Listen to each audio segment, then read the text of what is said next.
Hi, welcome to Lunch Break with ATI. I'm Cindy Collins, one of the co-founders here at Actors Theater of Indiana, the professional resident theater company right over there at the Center for the Performing Arts.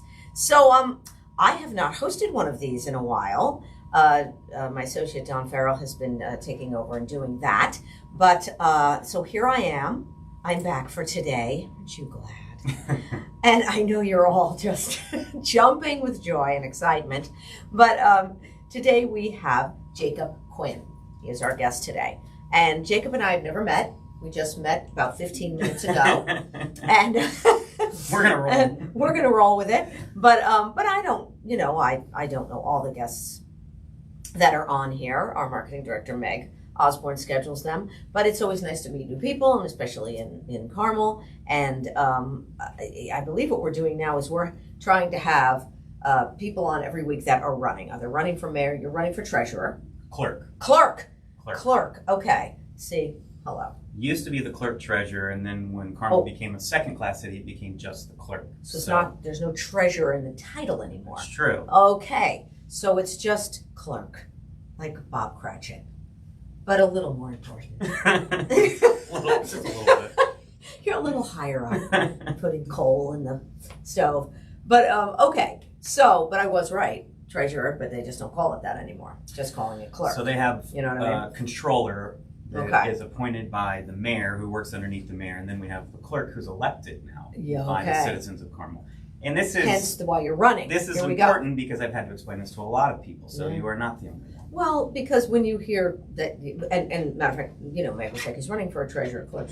She said, we're treasurer. So that makes sense to me if you're in charge of the money for the city. Is that correct? No. How much? All right, what do you do?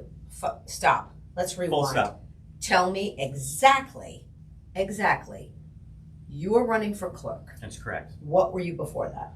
Well, I work in the clerk's office. So I worked in the clerk treasurer's office. Okay. And then Carmel became a second-class city. We increased the size of the council. The controller then became appointed, which they handle the money. Okay. And then the clerk handles open door laws, noticing. I'm the clerk to the Carmel City Council. Okay. We have the court aspect where we collect payments through the court. People come in and pay their traffic fine. Okay. So there is a slight money aspect, but most of it is just transactional. Okay. So the comptroller, that person, that's the money. That's the real money. Yes. Person. Okay. All right. So you work in the office, so you got the hang of it. You got the lay of the land. You know what's going on. You're not some newbie coming in. Hi, I'm running. I think I'll give it a try. Yeah. You are in there. You're in the trenches. So now, what made you think? Oh, I think I'm going to run. I mean, why? Yeah, I worked for, like I said, the last ever clerk treasurer and then the first ever clerk. So I've been in the office for over 7 years. And Sue Wolfgang is my current boss. Okay. She does not want to run again. She's going to retire. Okay. Can't wait, right? I've only got like 30 years left. So yeah, well, it's a new beginning for you, possibly. So it's kind of one of those things. It's like, well, who else is going to do this? Well, I'm more than qualified. Okay. I can do it. I've been doing it. Okay. So I'm going to give it a go. Okay. So that's what we're doing. And you're obviously you're running against someone, or you just I'm unopposed right now. Unopposed. Yes. Okay. Because probably, do you think it's like nobody else is like, I don't want that job, or it's too hard, or I don't know anything about it? Yeah, I think it's more people just don't kind of know what we do, or they're just not aware of it. And so that's been a fun aspect, I guess, to it. It's just kind of educating people on what the office does. Okay. So now we got that straight. Check. Okay, so let's go back to your early childhood. Oh, okay. All the way back. How many years? No, really. I mean, are you born and bred Indiana? Where are you from? Yeah, I'm from the west side of Indy originally, so I'm from central Indiana. Okay. Went to Cardinal Ritter High School. Okay. Went to IU. Okay.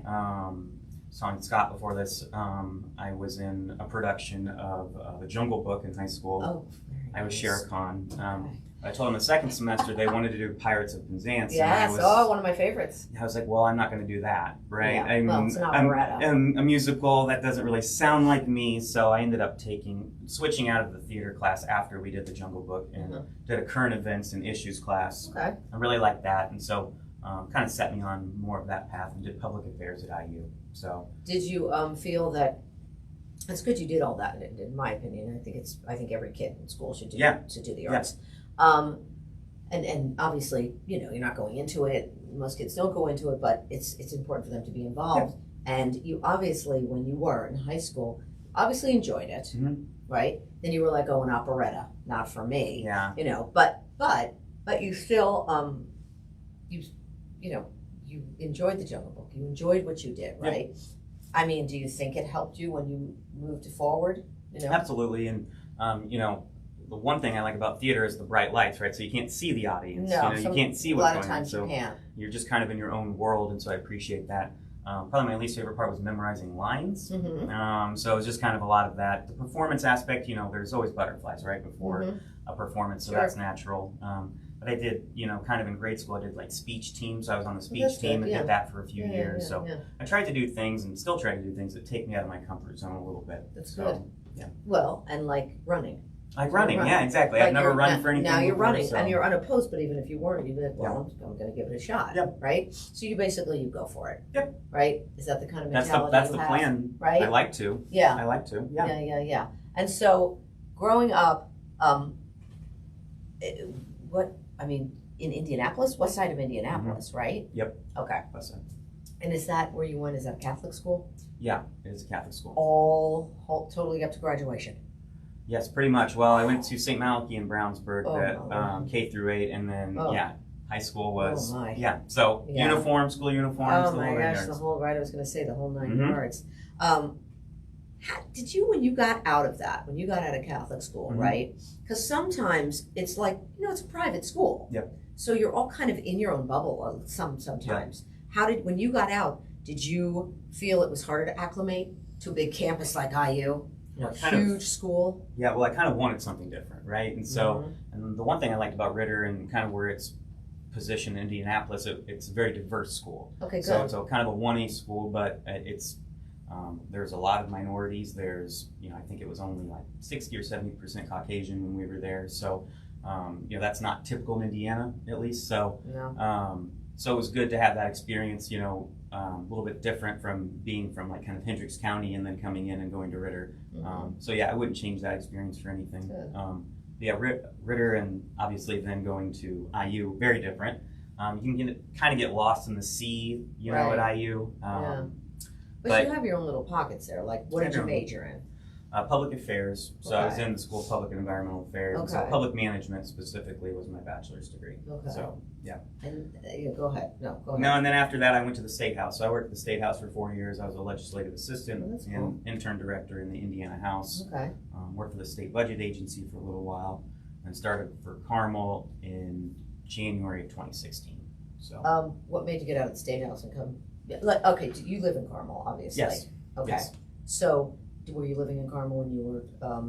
When did you move to Carmel? So we moved a year and a half, 2 years ago. So we're newer. You're new, we knew we wanted to live in Carmel, but also knew that I'm a government employee. It's so if you're depending on the house you're looking for or whatever. So we need a little bit more money, right, to kind of make that leap. And I got my real estate license and did that for a while, and so you kind of earn a little extra money. But my wife and I, we feel fortunate and we're glad to be here.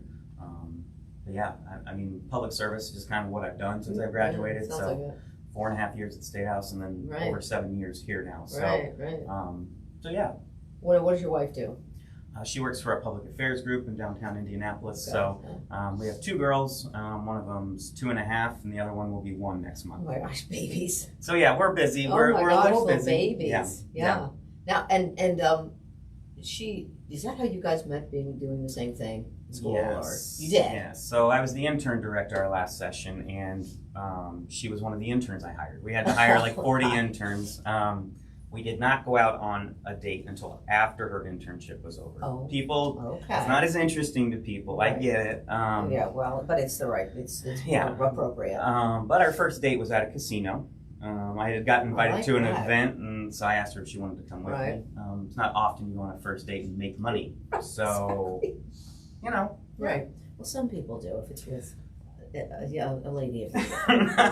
They're making the money. But we don't really count those as dates. Oh, that's cool. Yep. Yeah, that's neat. So you're both into the same thing. You're both. But I mean, she's it's service. Mm-hmm. You're both into in public service almost, right? Yep. So how was she? You were like, I'm gonna run, and she's like, go for it. Yeah, she's been on board. When you start meeting with people and talking about wanting to run, and a lot of people, the first question they ask is your spouse on board? Yeah. Because you get to the end of the campaign and you're both just worn down, especially with 2 small children. Absolutely. So yeah, no, she's been 100% bought in and very supportive of me. And she's actually my campaign treasurer. So she's helping with fundraising and things like that. Keeping it in the family. Keeping it in the family, right? Who else are you going to trust? So. Your kids, 1 yeah. or 2-year-olds. Yeah, I don't know about Start that. giving them that like play school money or something. Yeah. So even though you're unopposed, mm-hmm. okay, you're still. It's so weird because you're unopposed, but you're still campaigning. Yeah. You know what I mean? You still have to. You still have to go and make. It's weird because for the city council when they run, right? Everybody's supposed to have to go make speeches, just like a regular campaign. You're going and making speeches. You're appearing. You're having groups come in and ask you things. Like I think a lot of them are over at Prime Life today. They're doing an entire, full-on Prime Life little group session that all those people can ask them questions. Okay, but you don't have to do that. But what do you have to do then? See what I mean? A lot of it. It's like the conversation we had at the beginning of this. So when I go out, I have palm cards, knock doors and talk to people. And usually the first step is educating them. That's old school. So you go door to door. A lot of them are trying to do that. I think people are trying to get back to sort of that. Now, obviously, it's kind of weird now because not everybody's home. Not everybody's home. Ring doorbells. It's not like the housewife is home now. People, what I mean? Exactly. People don't always want to answer their door. We don't. Mm-mm. If it's like ding dong and we don't know who that is. If it's not the long guy, if it's not like triggering, or if it's not somebody we made an appointment with, and we see somebody out there holding, I'm serious. I'm serious, holding a clipboard. Mm-hmm. We're like, no, I'm good. And we have a dog, and the dog's like, mm-hmm. And see, that's hard. It is hard, when some people yell at you. What you find is some people, right? Most people are receptive. Yell at you. Once you start what are they talking, yelling at you for? Like I'm running because they're being bothered, right? I'm running for clerk because they don't want to be bothered. What's the harm? And they're screaming at you. How dare you? Took 20 seconds out of their day, so yeah. Yeah, that's tough. Oh my gosh, what has someone yelled at you? What has someone yelled at me? Yeah, what have they yelled at you? Well, a lot of people are just they point out their no soliciting sign. Like I have a no soliciting sign. But okay. I guess I'm selling myself. You're not really soliciting unless you were going to set up a lemonade stand on their front yard or start passing out your stuff on their property. But that's few and far between, like I said. I think most people are receptive if you can get them to answer the door. Right. Most people are receptive to hearing what you have to say. Yeah. So, yeah. But, the course of my job, I interact a lot with the public as, something gets the city council and they're interested in. Right. So I'm kind of a clearinghouse almost, so that they'll contact me and who do I need to reach out to? Is there a city councilor I can talk to? And so a lot of times I'm already working with the public or HOAs when something comes, and I can kind of give them the resources and basically explain the council process to them. And so, but you are kind of like, the city council members. They're out there. Mm-hmm. They have their sections that they represent in Carmel. We know who are, we know them. Mm-hmm. They're very public, and you're not really. No, not really. Not at all. So you almost have to work a little harder because nobody really is going to know who you are. What do you think, like a billboard right on Range Line or something? I think you should I think you should get a few of them. Few of them? All right. If you're going to let me know. If you're going to put one at every roundabout, you're out of luck. There's about 5,000 billboards now. Well, you're not actually supposed to do that. So the street department will pull them out. We just got an email yesterday. So do you have a truck? Put it on your car. I don't have a truck. You have a bullhorn. Go through the neighborhoods. I don't want it on my car. That way you don't have to knock on doors. That's true. You just go. But it's that direct one-on-one contact, right? I know. I hear what you're saying, though. No, I'm kidding. Of course, never do that. But no, it is. That's a little tougher for you, because you really have to make yourself known.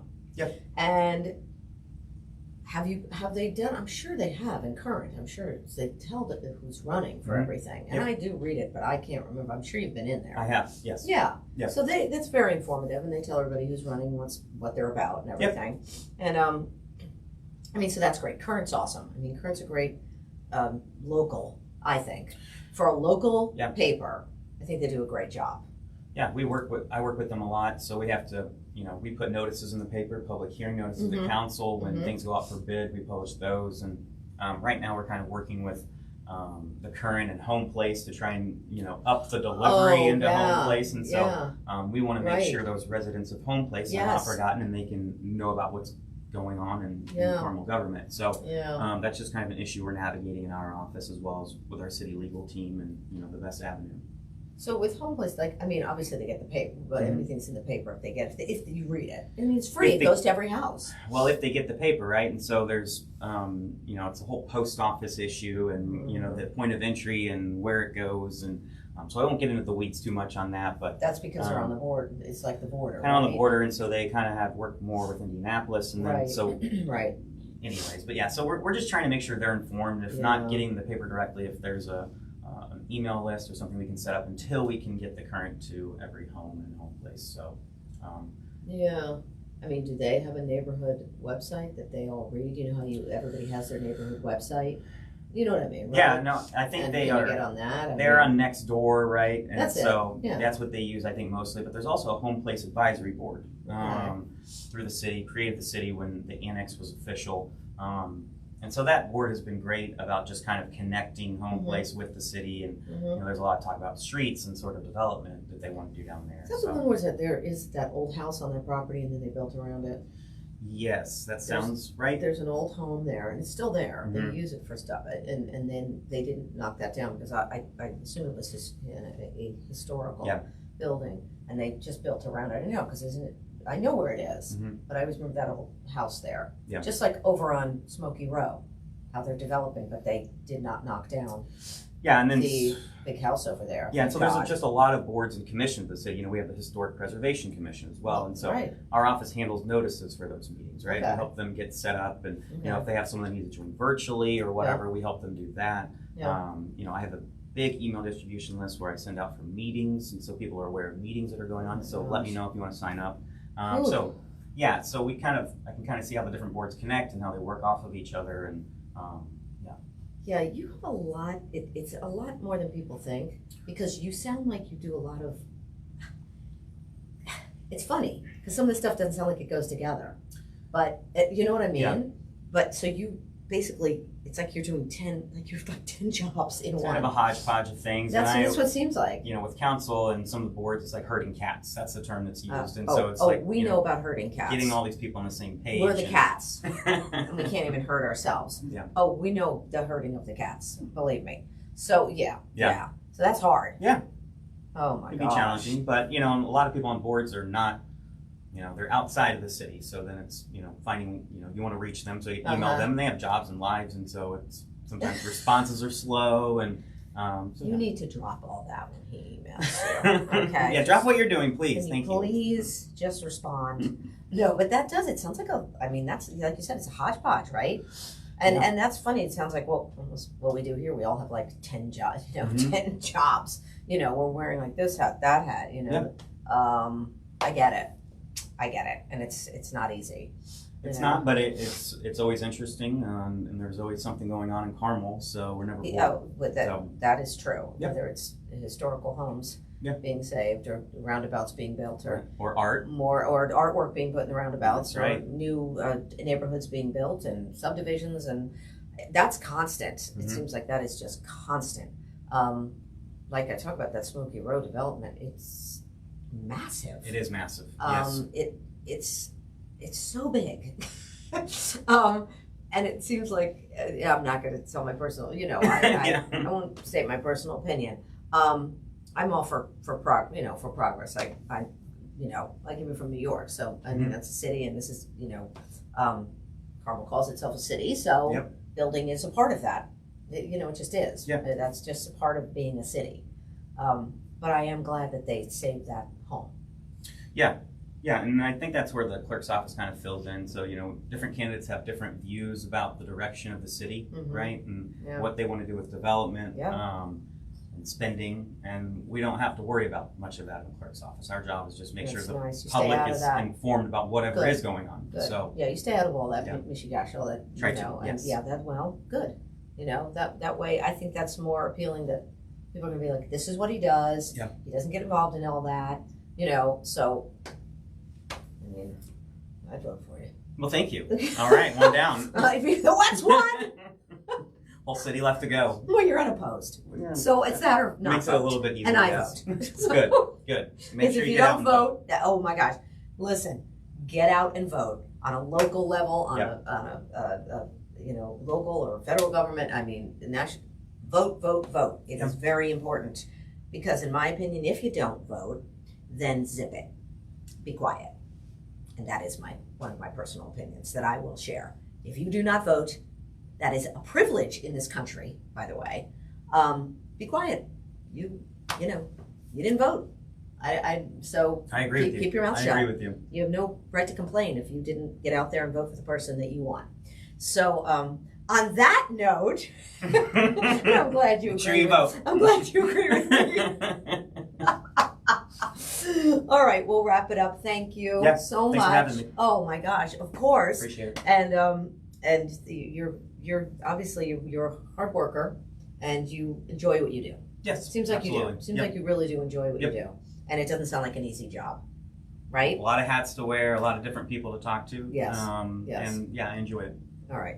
So, thank you so much, Cindy Collins, Jason. My God, I thought I said it wrong. Jacob Quinn. 15 minutes ago, but now it's 30 minutes. That's right. So I have no excuse. Vote for this nice Irish lad. Thank you. All right. Toodaloo.